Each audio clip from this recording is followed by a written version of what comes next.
विशाल खेतों और लुढ़कती पहाड़ियों के बीच बसे एक छोटे से गांव में राघव रहता था, जो एक गरीब लेकिन मेहनती किसान था। उसे अपने पिता से जमीन का एक छोटा सा टुकड़ा विरासत में मिला था, लेकिन यह उसके परिवार के लिए एक स्थिर आय प्रदान करने के लिए पर्याप्त नहीं था। राघव की पत्नी मीरा और उनके 2 बच्चे आरव और रिया हर चीज के लिए उस पर निर्भर थे। सुबह से शाम तक अथक परिश्रम करने के बावजूद उसके खेत से होने वाली उपज मुश्किल से ही उनका भरण पोषण कर पाती थी। हर सुबह राघव सूर्योदय से पहले उठता और अपने खेतों की ओर चल पड़ता। वह अपने पुराने लकड़ी के हल से सूखी, दरार वाली जमीन को जोतता या वहां बहुत मेहनत करता, उम्मीद करता कि अगला मौसम बेहतर होगा। लेकिन किस्मत हमेशा उसके साथ कठोर रही। कुछ साल बाढ़ उसकी फसलों को बहा ले जाती, जबकि अन्य वर्षों में सूखे के कारण उसके खेत बंजर हो जाते। एक साल गांव में भयंकर सूखा पड़ा। सूरज ने जमीन को झुलसा दिया और नदियां सूख गईं। राघव की फसलें, जो उसकी आय का एकमात्र स्रोत थीं, सूख गईं। फसल पूरी तरह से बर्बाद हो गई। गांव का कुआं लगभग सूख गया था और लोगों को पानी लाने के लिए मीलों दूर जाना पड़ता था। राघव ने गांव के साहूकार लाला श्याम से बीज और खाद खरीदने के लिए पैसे उधार लिए, इस उम्मीद में कि अगला मौसम बेहतर होगा। लाला श्याम एक चालाक आदमी था।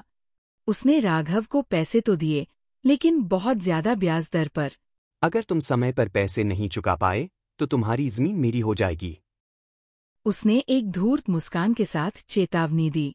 राघव के पास सहमत होने के अलावा कोई विकल्प नहीं था।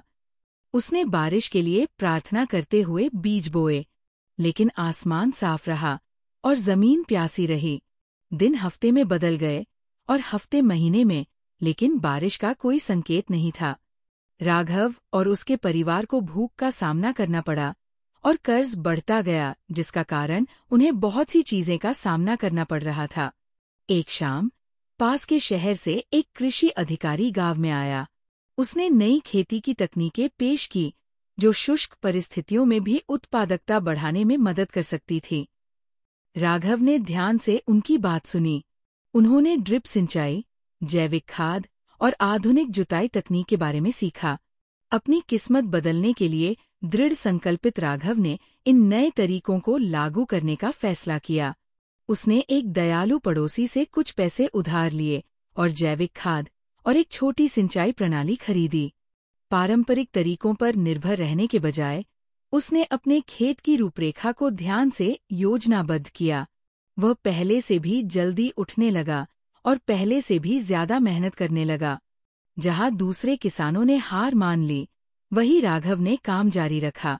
उसने बारिश के पानी को बचाने के लिए छोटी छोटी नहरें खोदी, गोबर को खाद के रूप में इस्तेमाल किया और मिट्टी के कटाव को रोकने के लिए कुछ पेड़ भी लगाए।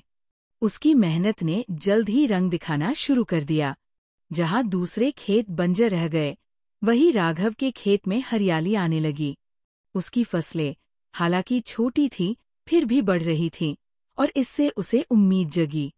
हालांकि उसकी परेशानियां अभी भी खत्म नहीं हुई थीं। गांव का साहूकार लाला श्याम हर हफ्ते राघव के घर आने लगा।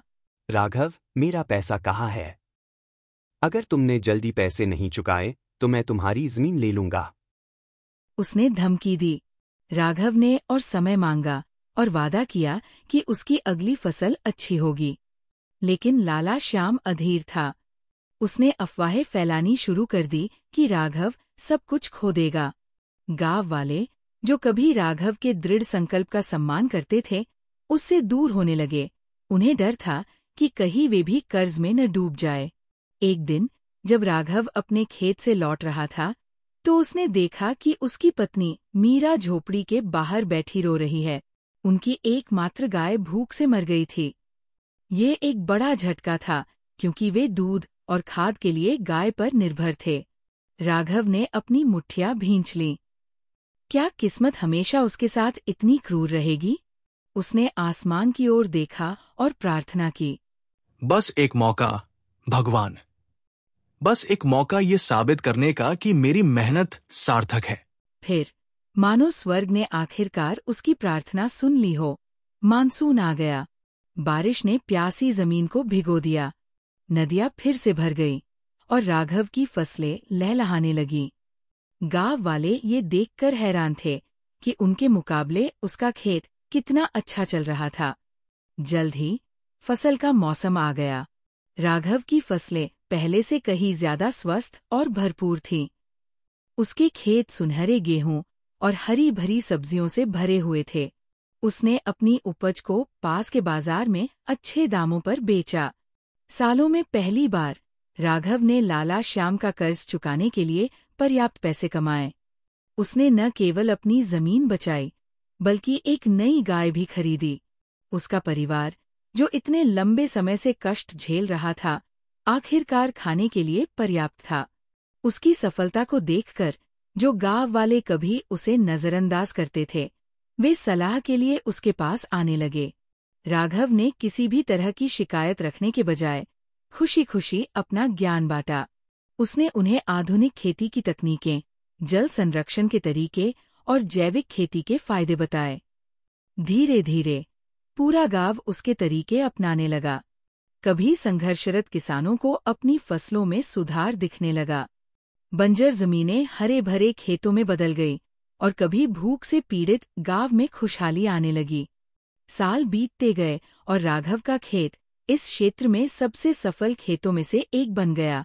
उनके बेटे आरव ने विश्वविद्यालय में कृषि की पढ़ाई की और भी अधिक नवीन कृषि तकनीकों के साथ लौटे। साथ में उन्होंने अपने खेत का विस्तार किया और किसानों के लिए एक कृषि प्रशिक्षण केंद्र भी शुरू किया। एक समय गरीबी और सूखे से जूझने वाला गांव अपनी कृषि सफलता के लिए प्रसिद्ध हो गया। एक गरीब, संघर्षशील किसान से एक सफल कृषि नेता बनने का राघव का सफर सभी के लिए प्रेरणा बन गया। एक दिन एक युवा किसान ने उनसे पूछा, राघव जी, आपकी सफलता का राज क्या है? राघव ने मुस्कुराते हुए जवाब दिया, कड़ी मेहनत, धैर्य और ईमानदारी। अगर आप कभी हार नहीं मानते, तो सबसे भयंकर तूफान भी आपको हरा नहीं सकता। उस दिन से उनके शब्द कई लोगों के लिए मार्गदर्शक बन गए। जिस किसान के पास कभी कुछ नहीं था, उसने अब एक ऐसी विरासत बनाई है जो पीढ़ियों तक जीवित रहेगी। कहानी की सीख: कड़ी मेहनत और धैर्य हमेशा फल देते हैं। बदलाव के साथ तालमेल बिठाना और नए तरीके सीखना सफलता की ओर ले जा सकता है। दूसरों की मदद करने से सामूहिक समृद्धि आती है। ईमानदारी और दृढ़ता किसी भी कठिनाई को हरा सकती है। यह एक किसान के संघर्ष, दृढ़ता और जीत की कहानी है। चाहे जीवन कितना भी कठिन क्यों न हो, अगर कोई अपने प्रयासों के प्रति सच्चा रहता है और अपनी मेहनत पर विश्वास करता है, तो सफलता निश्चित रूप से उसके पीछे पीछे आती है।